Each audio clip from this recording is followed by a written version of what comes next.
people are going to be like, yeah, but you know, I'm going to ask, like, hey, does that say, Something, yeah. Muted himself. Just look like Judy. No, we're not muted.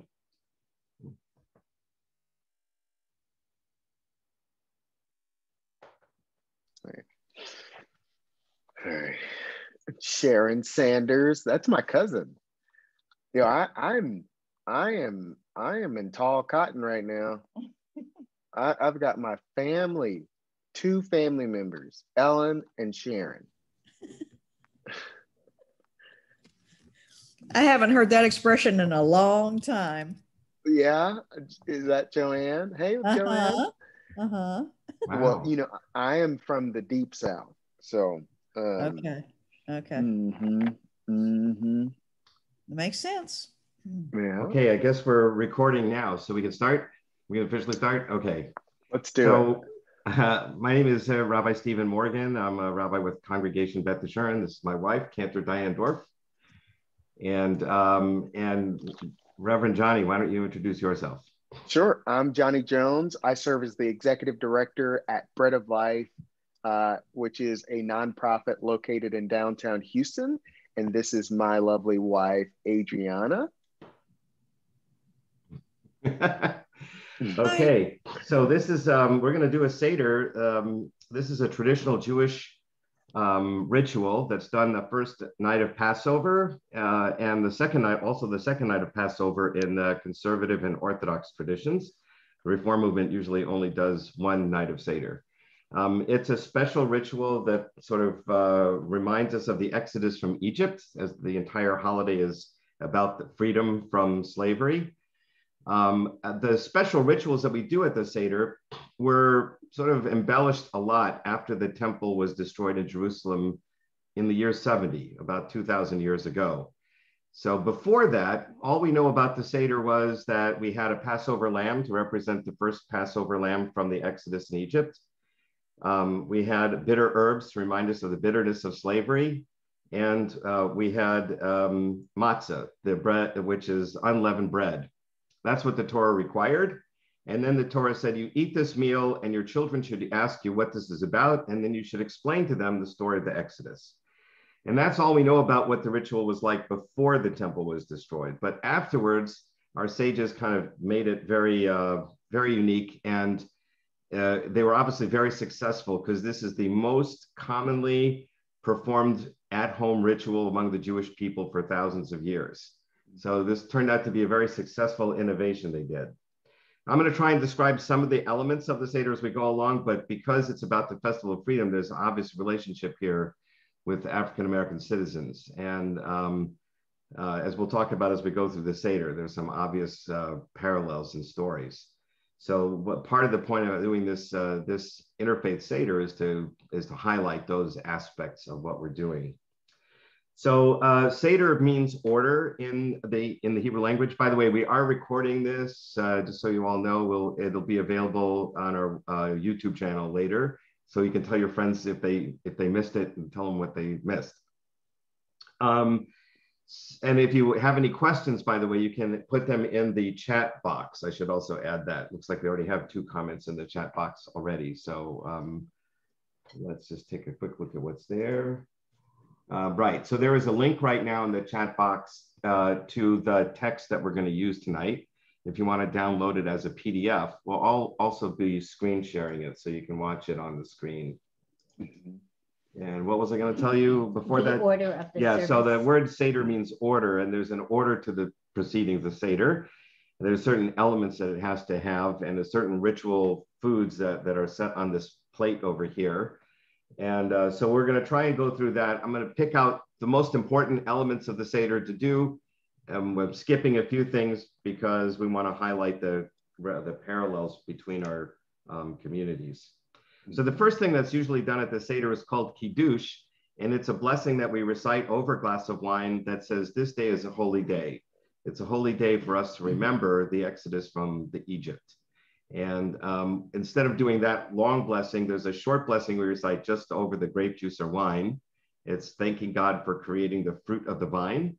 We're going to drink, normally we drink 4 glasses of wine during the Seder. We're only going to do 2 of them tonight. And it's grape juice tonight, not wine. So, Well, and then my wife is going to sing the blessing for the grape juice. Awesome. Baruch atah Adonai Eloheinu melech haolam borei peri hagafen. Amen. Blessed are you, Lord our God, ruler of the universe, who creates the fruit of the vine. Okay.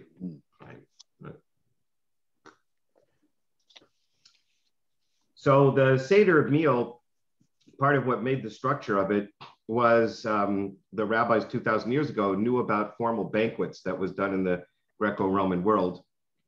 And so they incorporated elements from formal banquets. We still do formal banquets in America, usually at weddings, but other times as well. And one of the first things you do at a banquet is, of course, have hors d'oeuvres. And so the first thing that we do after blessing wine is a blessing for the hors d'oeuvres, which in this case are 12. cut up vegetables. It's on, oh yeah, let me share the screen here. And Rabbi, while you're doing that, do you want to? Right, so ordinarily we would love to do this in person, and usually after you do the ceremonial part, which is the part we're going to do now, you then put out a whole big banquet of foods, a lot of different courses and everything, and people sit around the table and talk a lot, and usually pick up on things that were in the conversation from earlier. And that's what I'd love to do with all of us now, and hopefully next year we'll be able to do this in person so we can have a real conversation, right? Thank you for reminding me. Okay, so we got a share screen here. This was the Kiddush, the blessing over the wine. So we're going to skip that now and whoops, go to Oh, you were there and then you lost it. Yeah, I don't know what happened there. Closed. All right, let me stop the share screen. Sorry about that. Technical difficulties. We're still having technical difficulties. Can you believe it? Borei pri ha'adamah. That's what we need. That's fine. Okay. You're in the right place. Okay, let's go back and share screen again. And there we are. Whew. Okay, we're back. This is the really tough part. I know. We didn't have these technical problems, we would have an easier time. Okay. So the karpas is a Greek word for vegetable, and we usually have vegetables to begin with the hors d'oeuvres, and there's a blessing for that. So my wife. You might want to mention the salt. Oh yes, and we dip it in salt water. Thank you. The salt water here is to remind us of the tears of slavery. So did you see this salt water here? We have salt water, and we're using celery for our hors d'oeuvres tonight. So we're going to dip the celery in the salt water. Baruch atah Adonai Eloheinu melech haolam borei peri ha'adamah. Amen. Amen. That's thank you, God, for creating the fruit of the ground, the fruit of the earth. And now I think Adriana, we're gonna read the haves and have-nots. Let me scroll down to the next page there. There we go. There. I think I'll read that. Yeah, I think I'll read 15 or in page 15. Okay, all right. Oh, sorry, that was you, right. And so, Rabbi, do you want to just kind of preface why I'm reading this? Yes, that's a good point. I'm not sure why in this Haggadah this comes first, but we're about to break one of the sheets of matzah in half. That's where the halves come from. And then we hold up that half a loaf of bread and we say, this is the bread of affliction. This is the bread of poverty. Poor people can't afford a whole loaf of bread. So this represents the bread that our ancestors ate in Egypt when they were poor slaves. That's all they had to eat. And so because of that, this Haggadah that we're using intentionally has additional readings and poems and pictures and other things to kind of draw out and be like conversation starters. The idea was that everybody around the table would talk about these things. And so that's why I chose it. And this particular reading is about the broken half of the matzah. Mhm. And before I start, I just want to say to our audience that's participating, Adriana and I are so excited to participate in this, because one, Rabbi Steve and Cantor Diane are friends of ours, but more than that is because there are so many similarities between our faith traditions that we wanted to take an opportunity to, one, learn about a tradition that is so instrumental and I think vital, right, to our faith tradition, but also lift up some nuances as it relates to our ethnicity, right? And so I think throughout this Seder discussion and Haggadah, we'll lift up readings from several different authors that speak to both of our traditions, right? And so we're super excited about that. So the first is halves, and if you'll notice, it doesn't say half; it's halves and Right. have Lives, nots, right? And it says locate yourself in the statistics on the distribution of wealth in 2000. If we could reduce the world's population to a village of precisely 100 people, with all existing human ratios remaining the same, the demographics would look something like this. 80 would live in substandard housing, 24 don't have any electricity, 50 malnourished, and one dying of starvation, and one with HIV, one with a college education, and 7 with internet access. 5 control 32% of the entire world's wealth. All are US citizens. If you have never experienced war, imprisonment, torture, or famine, you are probably happier than 500 million people in this world. If you are able to go to church, mosque, or synagogue without fear of harassment, you are happier than 3 billion people in this world. If there is food in your refrigerator, if you have shoes, a bed, and a roof above your head, you are better than 75% of people in this world. If you read this text, you do not belong to those 2 billion people who cannot read. This is your world, and you are able to make changes, hasten to do good works. And I think that's pretty heavy, right? When we think about the work that we do at Bread of Life and the work that you all do at your synagogue, right, and in your respective communities, it just kind of, I think, brings to light or is fairly sobering in that, how much we have to be thankful for, and so much that we take for granted, right? We don't even think about how many people, don't have the things that we just take for granted, right? I think a prime example would be that of the recent winter storm Uri. We were without water and without power for just a little bit, but without water for the entire time. And it took both of us back to our days when we were traveling the world, spending time in third world countries. And I was just like, oh man, here we go with water buckets again, but we're doing it in the US and not in, you name the place, right? Right. So. Right, it takes a lot for granted, and I would also like to point out what you do at Bread of Life Ministries is really take care of many of the have-nots, right? Mm-hmm. That's what your mission is, so to speak. Mm-hmm.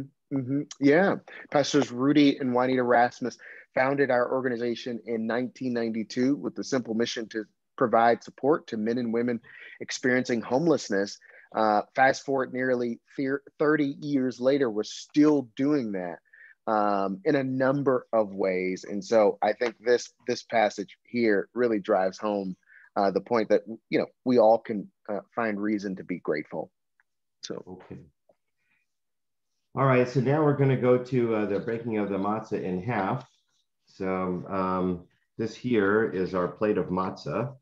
And there's 3 sheets of matzah usually kept on the Seder table. And you use the middle one. This is just by tradition. You take the middle one to break it in half, like never breaks in half, by the way. So you take the smaller half. You did very well. That's pretty close, right? That was really good. But this is slightly smaller. You take the smaller half, and that's the one you're going to hold up. And the larger half, I'm going to stick in this envelope. Now, this larger half is called the apikomen, which comes from the Greek word epikomion, which means after dinner revelry. But anyway, it's like dessert. And Rabbi, not much revelry here, but that's what we read at the last thing at the Seder table. So I'm going to put it in here, and we won't be seeing this for the rest of the time, but we will hold this one up. And now we say in Aramaic, which was the language of our people 2,000 years ago. You should announce the page. Oh, yeah, it's on page 20. It's on the share screen, I think.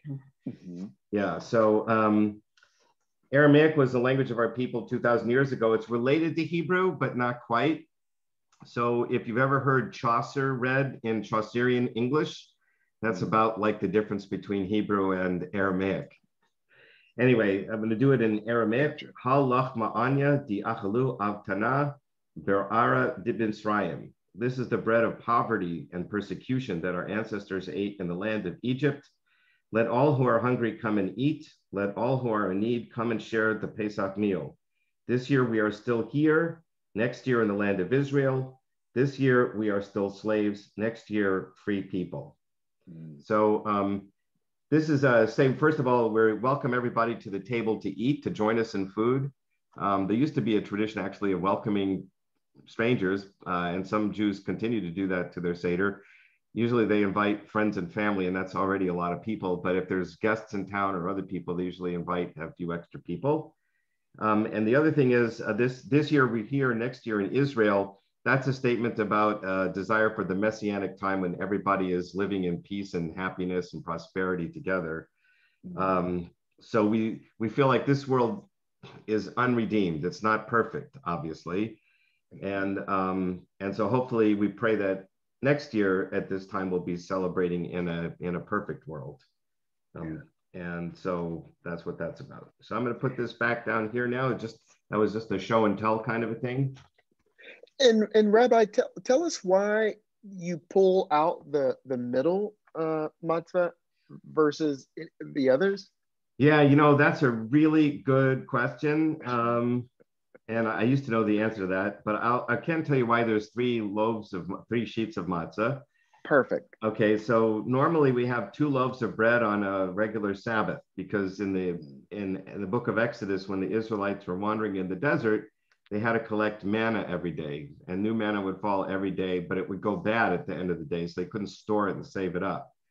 So every day they'd have to go out and collect manna, but God didn't want them to work on the Sabbath, so they got a double portion of manna on Friday, so they didn't have to go out Saturday to collect, and miraculously the manna didn't go bad over the next day. So to represent that double portion of manna, we have 2 loaves of bread at every Sabbath table. And we would also have it at a festival table. So we need 2 sheets of matzah for that, but we're cracking 1 in half. So that means we need 3, so that after we crack 1 in half, we still have 2 whole loaves to represent the double portion. And when we were little kids, we were taught that it represents the tribes of. Cohen, Levi, Yisrael, right? With the priests, the priestly class, the Levites, and the regular ordinary Israelites. Yeah. Gotcha. Okay, so that was haves and have-nots. Now I think was this Adriana's turn? 23? Yes. Okay, let's roll. So I have a quote. Yeah. We have moved into an era where we are called upon to raise certain basic questions about the whole society. We are still called upon to give aid to the beggar who finds himself in misery and agony on life's highway. But one day, we must ask the question of whether an edifice which produces beggars must not be restructured and refurbished. Dr. Martin Luther King, Jr., 1966. Yeah. So he was quite prophetic in his, and I think in some ways things are more disparate now than they were in his time. Oh, wow. Yeah. I mean, I certainly think that, reading this quote and then sort of looking at our world today, one might think he's writing in 2021, but you would be shocked to know that he's writing this in 1966. Yeah. Right. Where, the fight and struggle for progress is so heated, right? And to think that we're still, I think, in that fight for progress, Yeah. I mean, I think for me, just listening to this or reading this quote, where it's asking the basic question, we must ask ourselves the basic question about the whole society. I think sometimes we can live in silos and just live in our communities and so easily walk past our brothers and sisters who are struggling and who are having a difficult time in life. And, sometimes I think, when we think about third world countries or reaching out to help people, we often think somewhere outside of the US, or just like the statistics that you read out, we think about outside of the US and we say, oh, well, we'll, send some efforts and relief to them. And there's opportunity here, around the corner. And it's like, hey, we have the chance to help our brothers, to help our sisters right here. Right. I think another thing that he's saying here is, that saying that if you teach a person to fish, they eat for a day, but if you teach a person how to fish, they can eat the rest of their life. And that there's more of a systemic problem. I mean, what we're able to do is satisfy immediate needs for individual people. That's kind of what we do as individuals in our communities. But to really make a change is to make some kind of change in the system so that people are able to earn a decent living on their own. Sure. Or, I think one of the things that we're doing at Bread of Life, not to shamelessly plug what we're doing over Go for it. But, one of the things we're looking at is, and this is a partnership we have with the University of Houston, is how do we, deploy community ambassadors to go in and empower them to go in and then make systemic change, right? Systemic and sustainable change within their own communities, so that they're not so beholden to, government entities or even just the handouts. One of the things that I push my staff all the time is to say, hey, how do we move past just outputs, right? We can tell people we gave thousands of pounds of food each week, but how many lives did that really change, right? And I think, the thing that really stands out to me, he says, but one day we must ask the question of whether an edifice, right? These are institutions that we've created, right? Which produce beggars must not be restructured and refurbished. I mean, that's heavy. These are things that we've created and established, right? Ultimately, I think in our minds with this goal of solving a problem, but if anything, they've only gone to perpetuate those problems. And so what are we doing to empower people so that we're solving these problems within our respective communities? And that's along the lines of breaking those generational curses, Right. Johnie, didn't you tell me that your organization also works with psychological counseling if people need that? And I mean, the things that they need so that they can get off the street and get. Exactly. Yeah.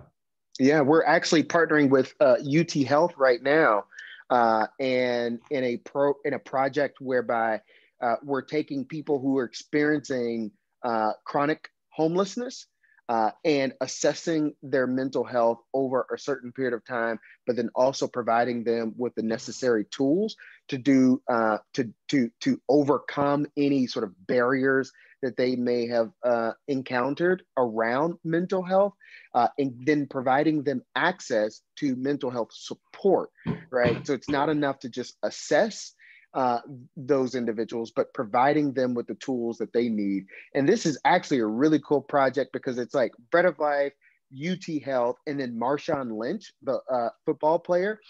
People don't know about this because we're not touting it, but you know, and that's just who we are. It's like, we're not here to pat ourselves on the back because of the work we're doing. We're here because we care. Pastors Rudy and Juanita Rasmus care about the community that that we serve. And so I think this is a really cool project. So thank you, Rabbi, for lifting that up.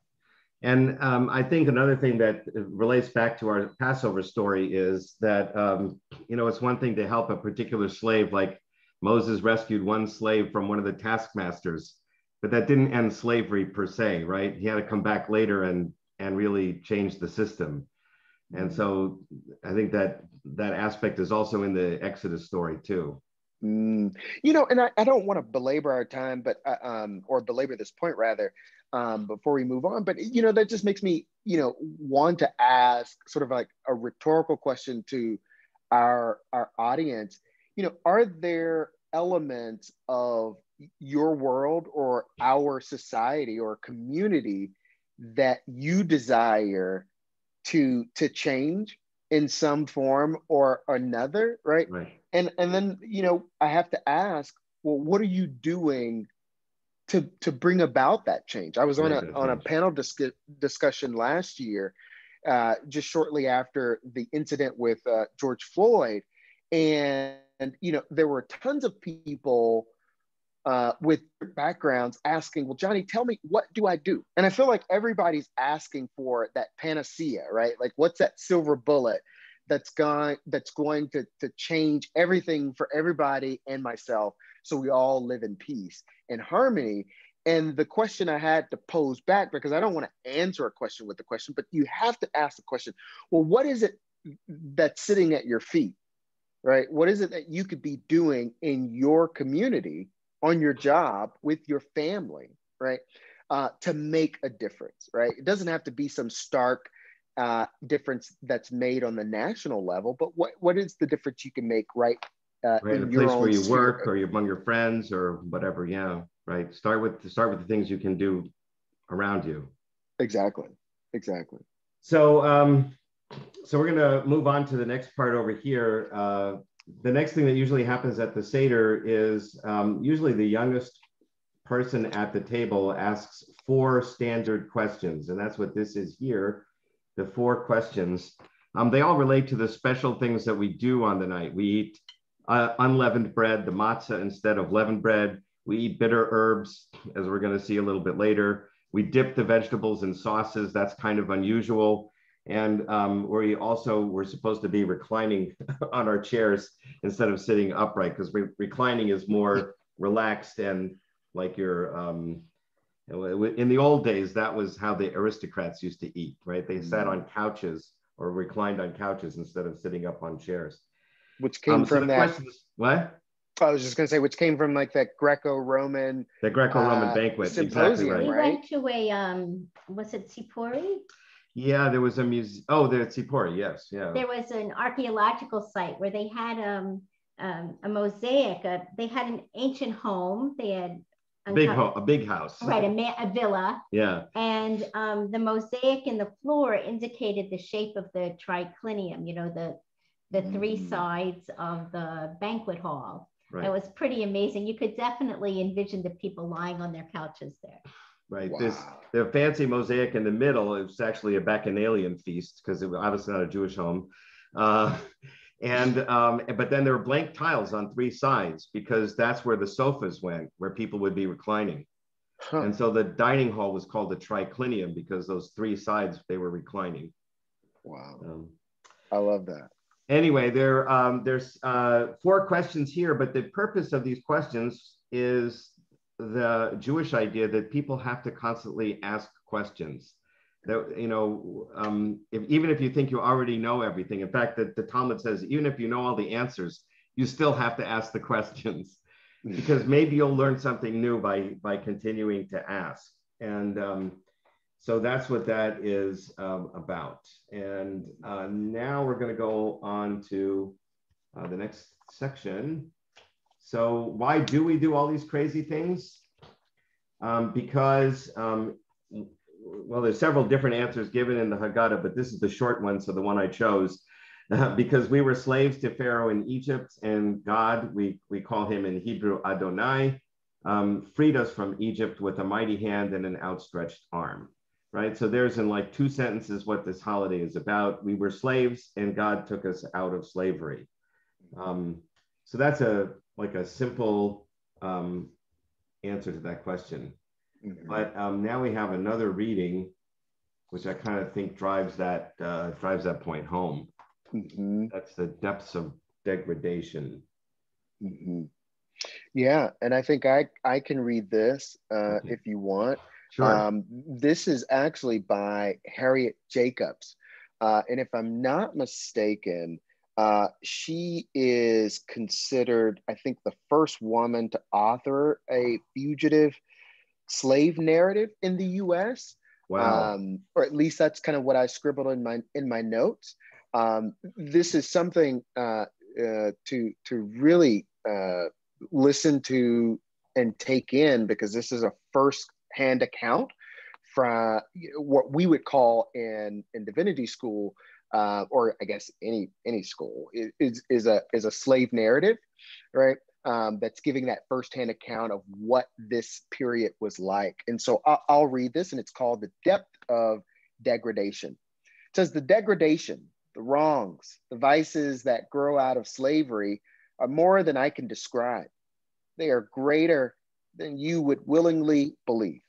My master met me at every turn, reminding me that I belonged to him. He told me I was his property, that I must be subject to his will in all things. My soul revolted against the mean tyranny. But where could I turn for protection?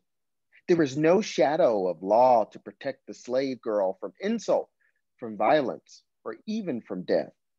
All these are inflicted by friends who bear the shape of men.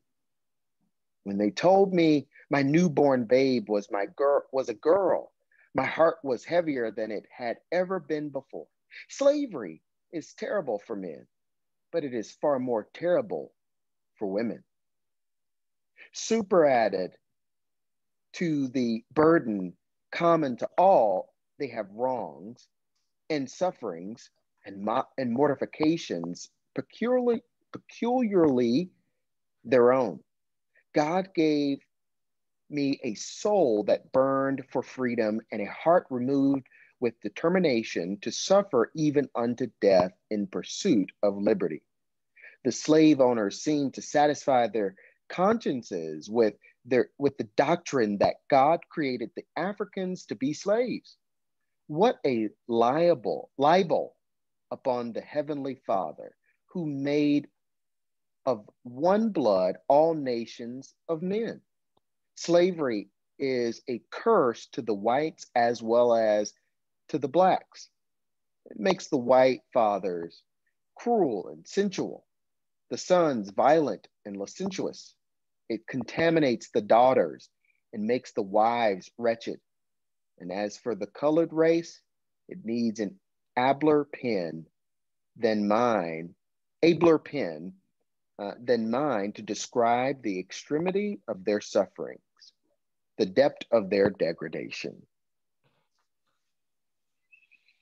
I think one of the things that we talked about was that she points to this key concept that we have in our faith as well, that God created one human being, Adam. So we're all related to each other. We're all of one blood. We're all like, and we're all created in God's image. And we're all created in God's image, right? Mm-hmm. So how do you enslave somebody who's created in God's image? Yeah. No, we certainly have that belief in our tradition that, we're all image bearers of God, right?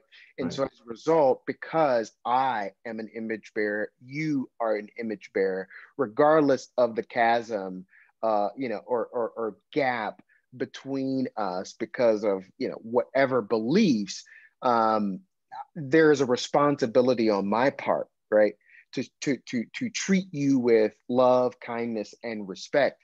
And how can you do that, right? How could you enslave another person but by first dehumanizing, Dehumanizing. removing the image Right. of God in that person, which is Right. which is totally sad, you know. And I think that's what she's getting at, right? Like this depth of degradation, right? Like how low have we stooped? She says, "What a libel upon the heavenly Father, who made of one blood all nations of men."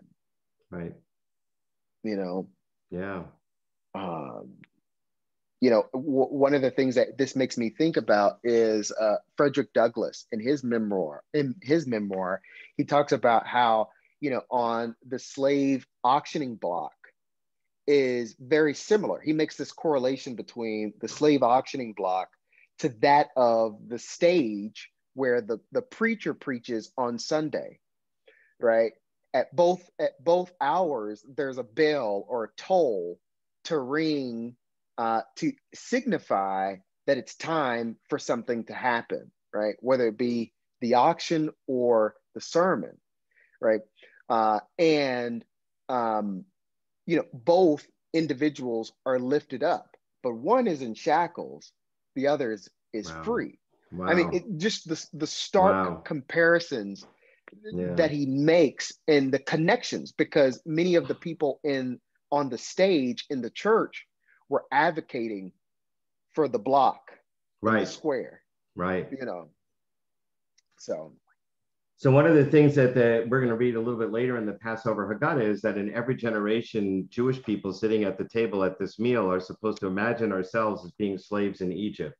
And I think hearing these graphic testimonies is one way to like get it really into our head. Yeah, this is real.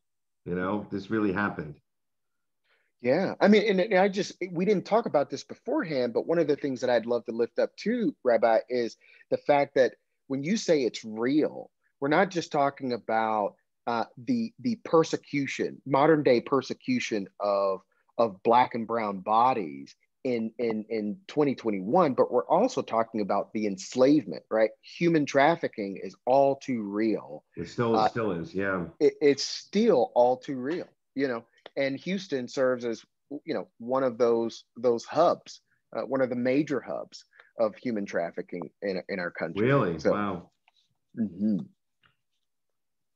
So on that note, I want to go to the next section of that. I mean, I wish we had more time to converse about all of these things. These were kind of like conversation starters that are not going to be conversation finishers, unfortunately. Right. So the next thing in the Passover Seder is this description of 4 children, and it's a clever rabbinic idea based on verses in the 5 books of Moses, where different children are asking questions of their parents, and you can tell from the way they ask the question what kind of child they are. One asks a very intelligent sounding question, one asks a very simple question, one at least can be understood as being kind of an obnoxious question. And then there's one passage where there's no question asked and the parent is just talking to the children anyway.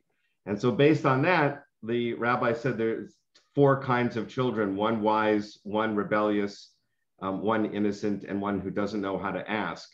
But the reason this passage is in the Passover Haggadah is to teach us that there's different people sitting at your table, and each of them may have different interests or different skills or talents, right? Some people are musical, some people are artistic, some people are intellectual, some people are, you know, different things. And you need to be able to address different ages and different interests. Everybody at the table has to somehow be engaged in this discussion about what does it mean to celebrate freedom. And that's the reason why this passage is here. We're not going to do it tonight because I just described it. So we're going to go on to an interesting question that is asked about that, which is, are we too quick to categorize? Mm-hmm. I think that's for you. Oh, and I'm reading that.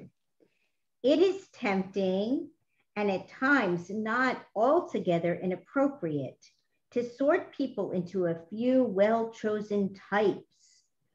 But I urge a sense of the complexity of people on myself and on the reader. William Carlos Williams, the American poet, once talked of the zeal with which we take to labels of all kinds. We crave certainty. We love to put a period at the end of a sentence, and that is that. But take a look at people, a real close look, and you'll find inconsistencies and contradictions, and that's where a closer look is needed. Not a category or a definition that tells you, that reassures you, all right, you've got it. So I think this reading was put in here, again, this idea that you're constantly questioning things. So we have this source that says there's 4 kinds of people at the table, and the person who edited this Haggadah, one of my teachers, Noam Sion, I think wanted to poke at that idea, 4 types of people at the table. What do you mean? We're all composites of many things. We can't be so easily classified. And that makes it even more challenging. Everybody at the table has to be engaged, even with their complexities, It's a very lazy way of looking at people, right? Right, to say to that fit them into a box. One kind or another kind, right, exactly. And I just want to, there's a graphic illustration of this that's found in Haggadah my family used to use. And here's the picture. So I didn't understand this when I was a kid because I'm art challenged, but but obviously what this, you probably can figure this out, what this artist is trying to do is say, each one of us is a composite of all 4 types of kids, right? The colors represent the different types. And each of those people is all 4 types of person in one. So we all have elements of intelligence, elements of simplicity, elements of rebelliousness. And sometimes none of us knows what to ask, don't have the right questions. So that was kind of illustrated by that picture. Now we're going to read, I guess it's my turn to read the next one. This one is from Oppression and Resistance. Find it in my book here.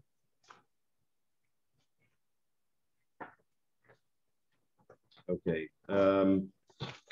So this is from Toni Morrison, was an African-American novelist and Nobel laureate.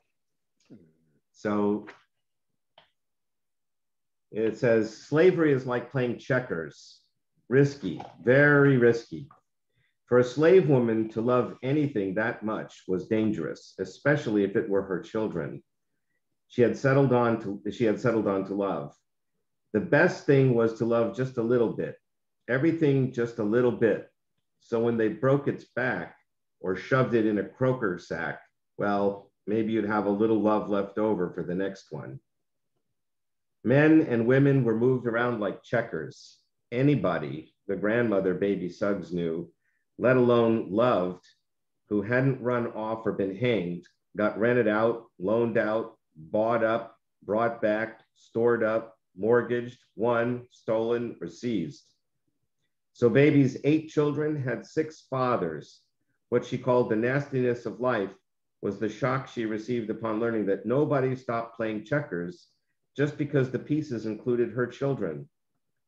Hallie, she was able to keep the longest, 20 years, a lifetime, given to her no doubt to make up for hearing that her 2 girls, neither of whom had their adult teeth, were sold and gone, and she had not been able to wave goodbye.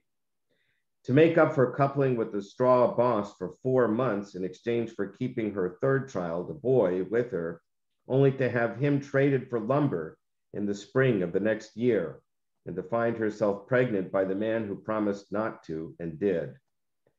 That child she could not love, and the rest she would not. God take what he would, she said, and he did, and he did, and he did. Really a strong reading there. Yeah. I love Toni Morrison. And I certainly, before I share my thoughts, I think you were going somewhere with your thoughts, Rabbi. So well, I just, she's at the end, she seems to say, this is God's will that this happens, that God's just taking and taking and taking. So I come from more of the school of Abraham Joshua Heschel, who was, as you know, is a good friend of Martin Luther King. And when he was asked, where was God in the Holocaust? He said, God was asking, where is man? You know, so I wouldn't put this on God. This was a human wickedness. And you know, in the Hasidic world that Abraham Joshua Heschel comes from, they would say God was crying in the face of this kind of stuff. But go ahead. What was your response to this? Babe, do you want to respond? I'll let you go first. Okay. You know, I don't want to, like, I could sit here all day on this particular but I'll be brief because I want to hear from you too, Diane, and from you, Adriana. But, you know, I think it definitely, you know, alludes to this idea and notion of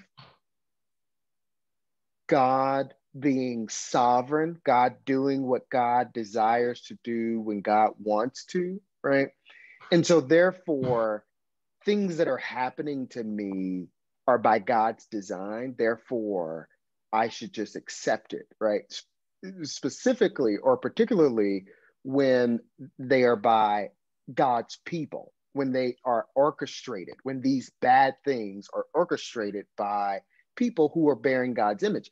And that can create, I think, in my personal opinion, sort of this warped perspective of God, right? Like I love the quote that you just mentioned, like everybody's looking for God to say, God, where are you in this situation? And God is like, no, where is humanity in all of this? I've given you a brain, right, to treat people well, right, and rightly, right? I'm not going to tell you everything to do.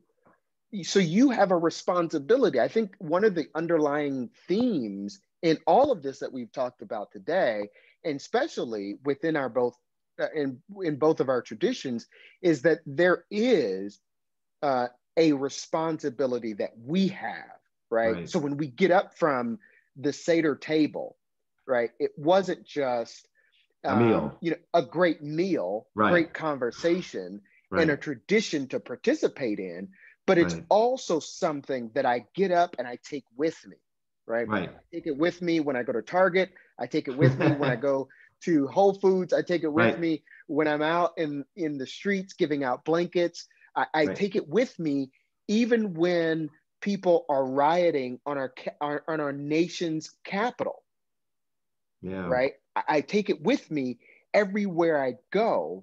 When it's both easy and when it's hard. Right. Yeah, I think of when I heard this, it just sounds more, I hate that we've lost accountability for our own actions and accountability for each other.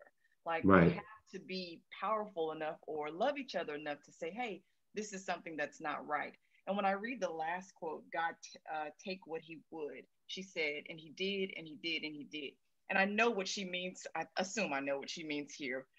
But for me, I took God take what he did, and then the he did, and he did, and he did just goes to the generations that never stopped. Like, no one really just said, hey, let's assess where we are as human beings, just from a humanity standpoint. And yet we're still just taking from one another and never stopping to assess, like, hey, where's our level of love? Where are we? Yeah.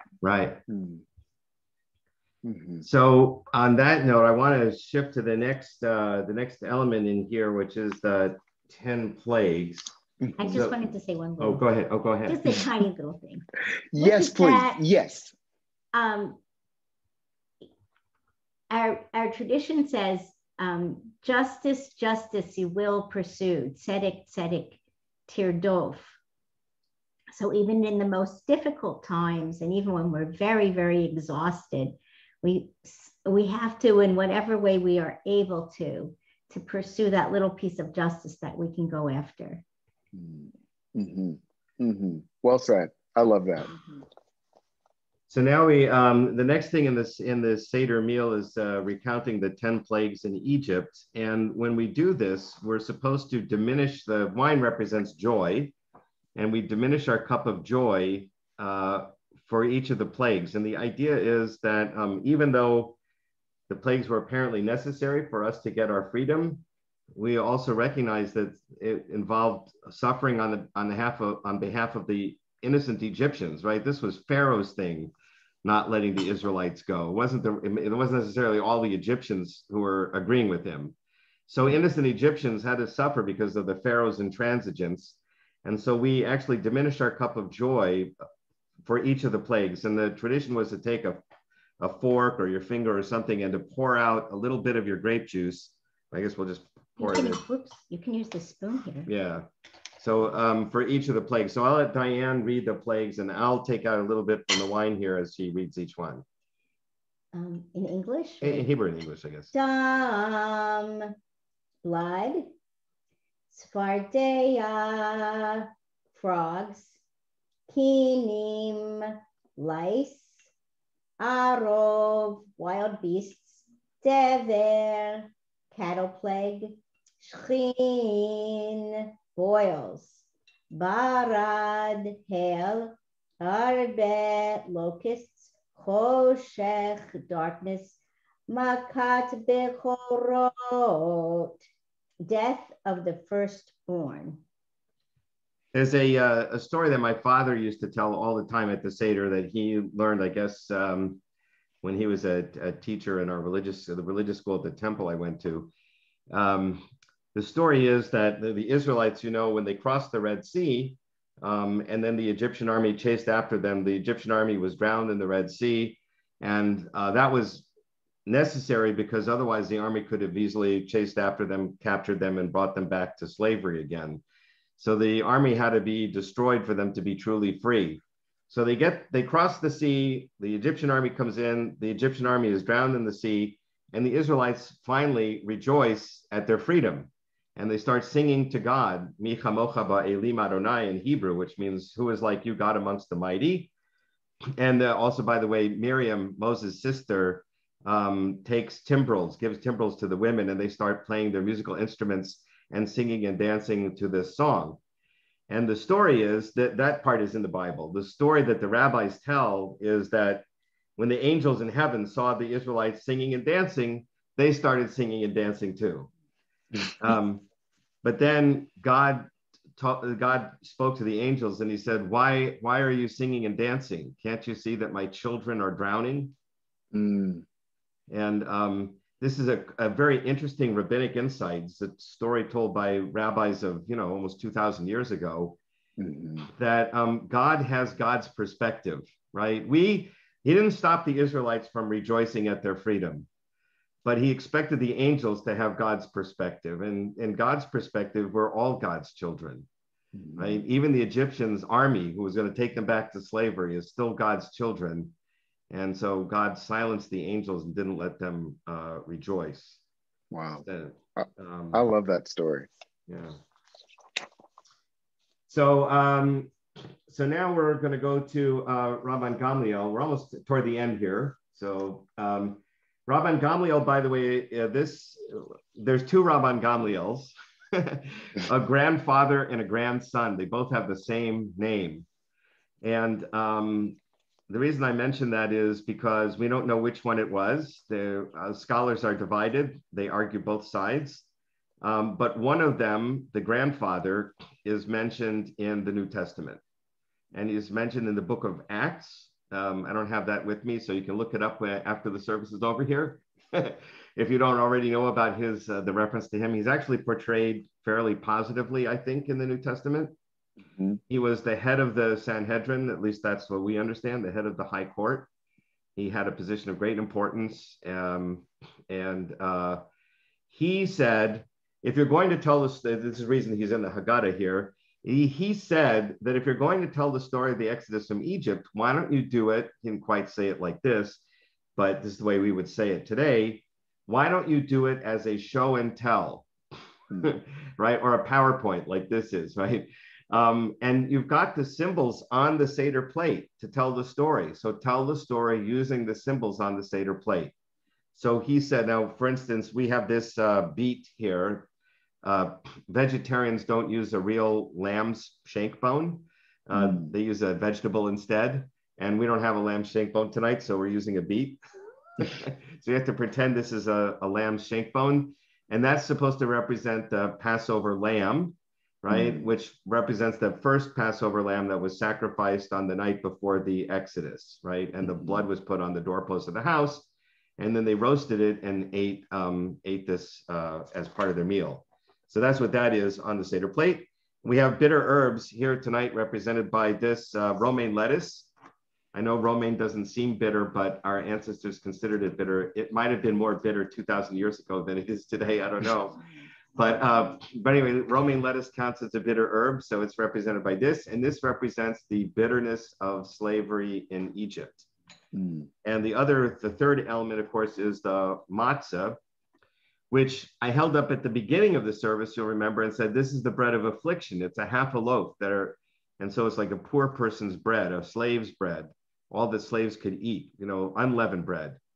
But here, Rabban Gamliel turns it around, and he quotes the Bible, which says that when the Israelites left in the morning after eating the Passover meal, they left in the morning, and the dough didn't have time to rise. And that's why they ate unleavened bread, because the dough didn't have time to rise. They were in such a hurry to leave to freedom. And so here Rabban Gamliel says this matzah represents freedom, right? The end of slavery. So I always like to tell my folks that the matzah has two sides. On one side, it represents the bread of slavery. And on the other side, it represents the bread of freedom. And so it's a dual message symbol. So instead of reading the portion of the book, I just described it for us. Whoops. And now we're going to go to that statement I told you before, that in every generation, we're obligated to see ourselves as people who personally went out from Egypt.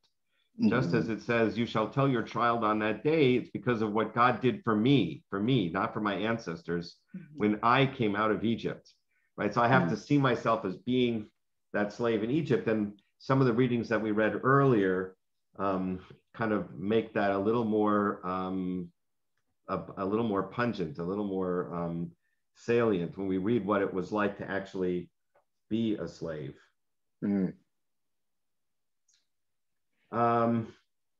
The next thing we normally do is we do some Psalms. There's a collection of Psalms, 113, I think, through 117, that are Hallelujah Psalms.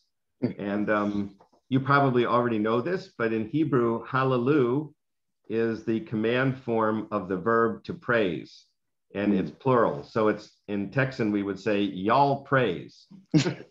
Right? So that's what hallelujah means. And Yah is short for God's name. So when you say hallelujah, it really does mean praise the Lord. That's what it means in English. Or in Texas, y'all praise the Lord. Y'all praise God. And so there's this collection of Psalms, 113 through 116, that are called Hallel Psalms. They're songs of praise to God. And Psalm 114 in particular talks about the Exodus from Egypt. And we sing those Psalms at the Seder table. They're not in the Haggadah tonight, but I just thought I'd describe them for us. So now we're almost at the end of the Seder part that we're going to do tonight. There's a second glass of wine. I told you there's 4 glasses. We're only going to do the first 2. The other 2 come at the end of the meal, and we're going to stop before the meal would be served. So we're not going to see those last 2. But this is the second glass right before we get to the final things before we can eat the food. And it's again praising God for taking us out of Egypt. And then again, we have the blessing for wine. Baruch atah Adonai Eloheinu melech haolam borei peri hagafen. Amen. Okay. And now we would normally wash our hands before having the bread. This was part of the Pharisees' tradition. I know Pharisees don't get good press in the New Testament usually, but the Jewish people understand, from our perspective, they're like the forebears, the forerunners of the rabbis of the Talmudic era. So we consider them to be wise. Now, that's not necessarily all Pharisees. I think that's the subject of another discussion. But in any case, the Pharisees were big on table fellowship. In fact, many of the things the Pharisees did are very similar to things Jesus did. That, again, is another subject of another conversation. But table fellowship, which was clearly part of Jesus' ministry, was also something the Pharisees did. They'd gather together for meals together where they'd have wine and they'd have bread, right? And except on Passover when you're not supposed to have leavened bread, so they'd have matzah. And they instituted this idea that we would ritually wash our hands so that we would be in a purified state before we ate the food. It's not required in Jewish tradition for ordinary Jews to do that. The high priest or the priests in the temple had to ritually wash their hands before they ate their food, because their food was the parts of the sacrifices. It was holy food. And so they had to be in a state of ritual purity to eat it. But non-priests didn't have to do that. But the Pharisees said, you know what? Let's make this egalitarian. Everybody should do this. We should all feel like we're special and the food we're eating is special. And so they instituted the idea of washing your hands before eating bread. So we're not going to do that tonight, but we will say the blessings for the bread. And that's a blessing for hand washing. And then there's a blessing for bread, and then a special blessing because it's unleavened bread. So why don't you do that one? Okay. Baruch atah Adonai Eloheinu melech haolam hamotzi lechem min haaretz. Amen. Blessed are you, Adonai, ruler of the universe, who brings bread out of the ground. And Baruch atah Adonai Eloheinu melech haolam asher kidshanu mitzvotav v'tzivanu ala achilat matzah. Blessed are you, Lord our God, ruler of the universe, who sanctified us with his commandments and commanded us to eat unleavened bread. So, well, I haven't tasted this in a year now. This is the first time having it in a year. Okay. It always tastes better the first time. It does. It tastes really good for the first couple of nights. After a while, it gets kind of boring. I really wish that we could pass you some. I know. I feel this is terrible. We can do it next year. We definitely have to do this in person, so everybody who's watching can participate more. Exactly. Well, and that was the plan too. We had wanted to do that, but COVID is such a terrible thing. Yes. So now the last thing we're going to do is we're going to have the bitter herbs. So that counts as the lettuce. We also have a little bit of horseradish here, which really is bitter. So I'm going to put that on top of the lettuce. And then we're supposed to mix it with this apple and nut chutney, which we call charoset. And that's to dampen this bitterness of the horseradish. So we put all those together. And then we say a special blessing for the bitter herbs, which in Hebrew is maror. So it's Baruch atah Adonai Eloheinu melech haolam asher kidshanu mitzvotav v'tzivanu ala achilat maror. Blessed are you, Lord our God, ruler of the universe, who's sanctified us with his commandments and commanded us to eat the bitter herbs. Well, I haven't had horseradish in a year either. Okay, anyway. And the last thing is this idea, this just shows you that Jews like to argue about everything.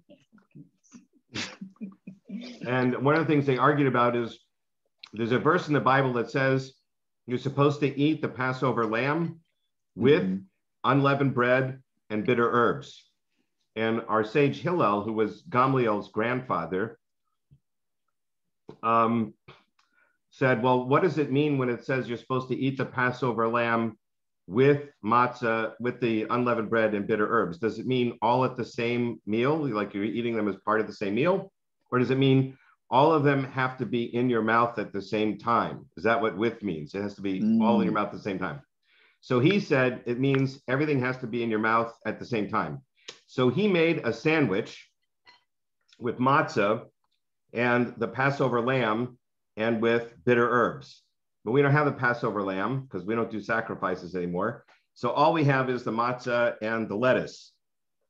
And so in honor of Hillel, who used to eat all three of the things together, we make a sandwich of the matzah and the bitter herbs and a little more haroset, the fruit nut chutney. And we eat that as a sandwich. So that's what I'm going to do here.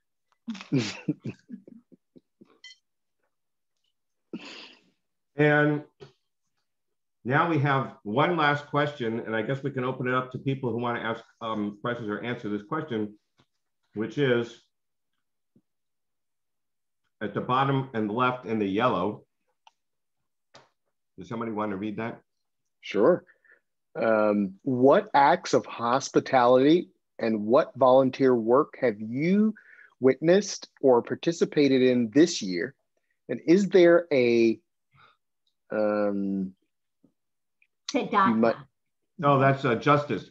Actually, tzedakah is the word for justice, but Okay. it also means like charity. Gotcha. And say it again, Diane. Tzedakah.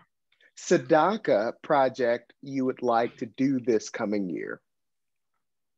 Okay.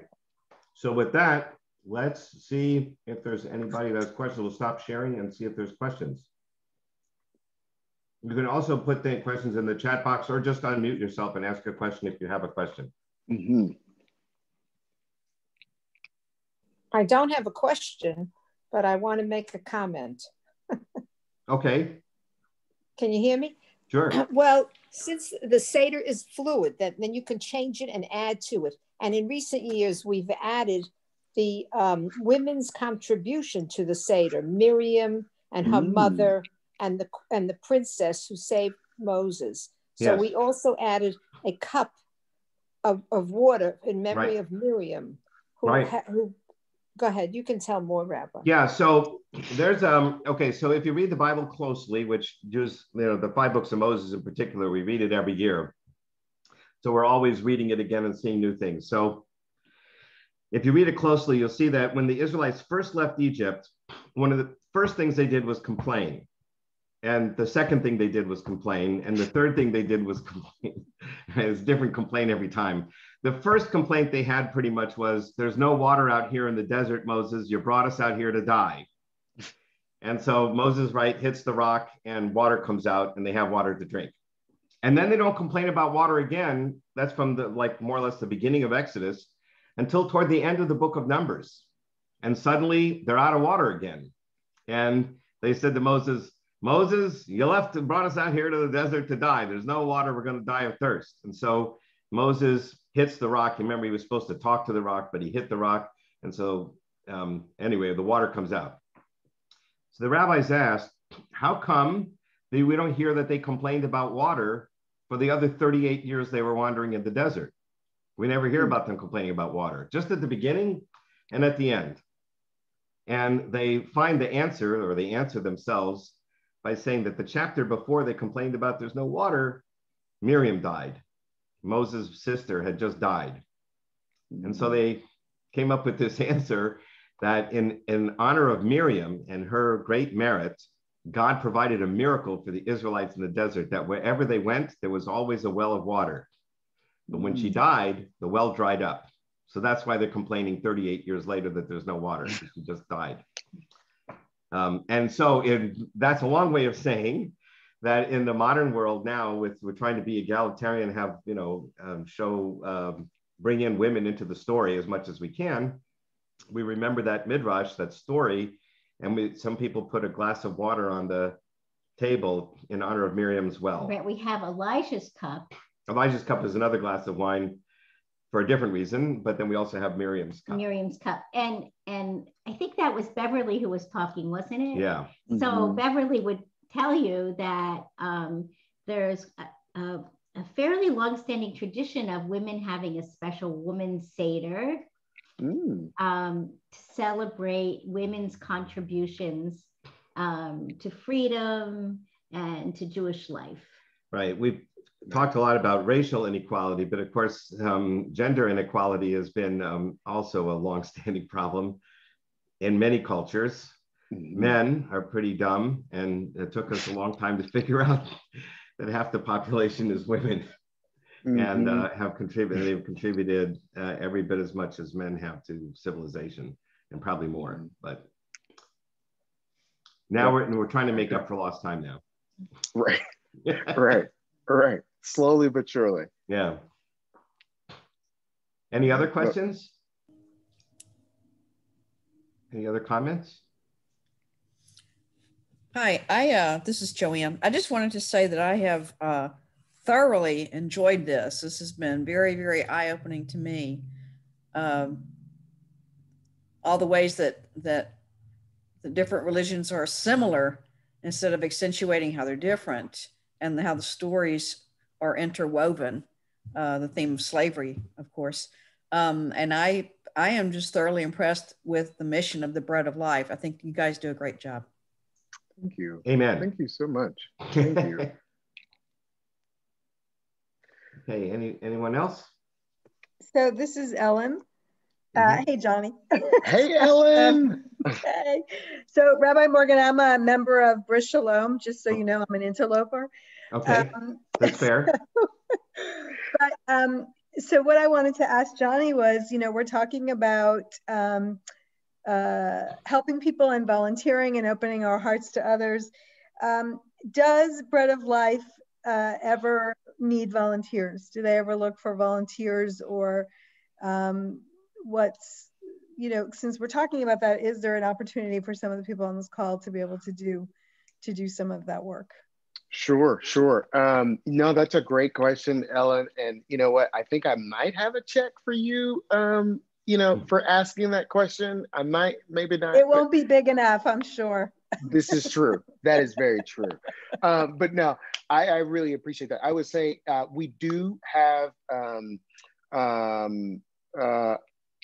volunteer opportunities at Bread of Life. Every Wednesday, we host a contactless drive-through food distribution, and we serve anywhere between 250 to 300 families per week. Just at that one location. We have, so we're constantly looking for volunteers to come and help us with that every Wednesday to distribute food. But we also have volunteers come out every Tuesday and Thursday to help us prepare for Wednesday. I don't know if you all have heard, but our warehouse where we house all of our supplies and resources and food has sustained significant fire damage. It was just yesterday. That was, literally just on Monday. We're still trying to figure all of this out. Apparently it was due to some wiring in our building. And so we lost our entire inventory. So people are looking for ways to support us. They can go to our website, breadoflifeinc.org, or text the word "Give Bread of Life" to 77977 and support our rebuild efforts. Thank you so much, Ellen. That's a great question. There might be something in the chat. There's.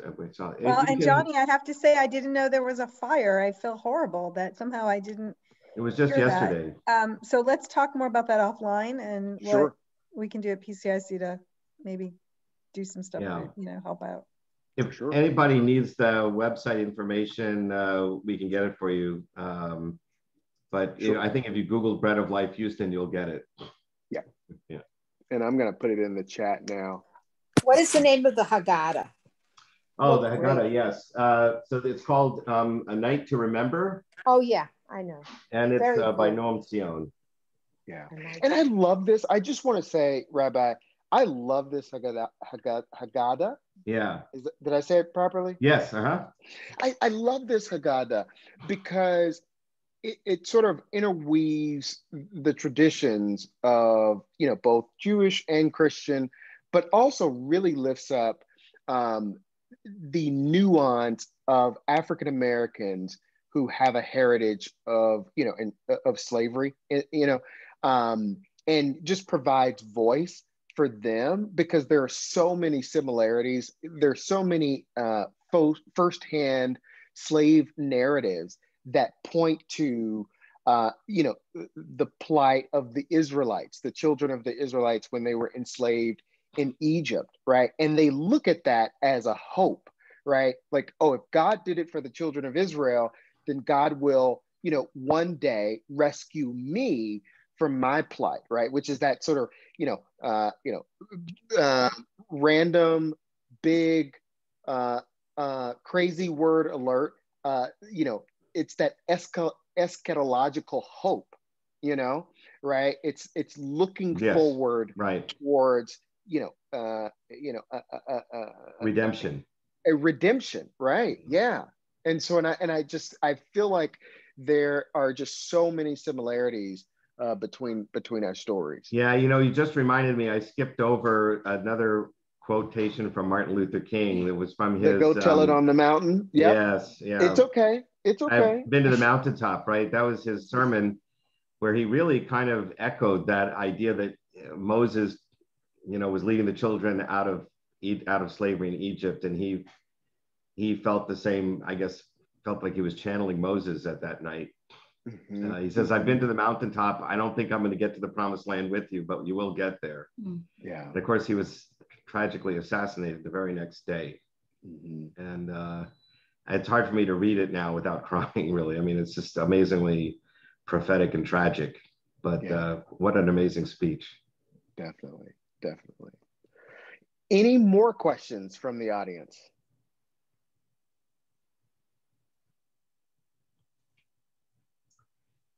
Okay, well, thank you all. And if God willing, next year we'll have an Interfaith Seder in person, where I'll be able to have more interactive conversation with everybody, and we'll get to see everybody and enjoy each other's company and share bread or unleavened bread together.